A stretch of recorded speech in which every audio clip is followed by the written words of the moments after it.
Hi విను. దానం దానం చేయటం చాలా మంచిది.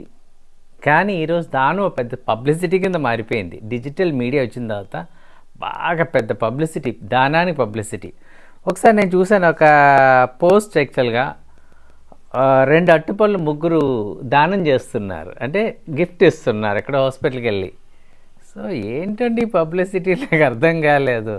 సో ప్రతి దాంట్లో మైలేజ్ అనేది ఈరోజు సోషల్ మీడియా వచ్చిన తర్వాత పోస్టింగ్స్ కోసం ప్రతి ఒక్కరు వాడుతారు. ఇప్పుడు బాగా హాట్ టాపిక్గా రన్ అయ్యేది కూడా ఇదే కదా. సో ఏంటంటే నేను ఒక వీడియో చూశాను, ఒక యూట్యూబర్ది. ఆమె కార్ ఆపి సగం తాగిన వాటర్ తీసి ఒక పెద్ద ఆమె రోడ్డు మీద వెళ్తే ఆమెకు వాటర్ ఇచ్చి, దాహంలో ఉన్న వాళ్ళకి వాటర్ ఇచ్చానని చెప్పి 200 రూపాయలు ఆమె చేతికి ఇవ్వటం చేసిన తర్వాత ఇదంతా బాగానే ఉంది. చేసిన తర్వాత ఇదంతా వీడియో తీసి పోస్ట్ చేయడం ఛానల్లో. లాస్ట్లో ముక్కోడు ఉందండి, ఇన్స్పైర్డ్ బై హర్ష సాయి.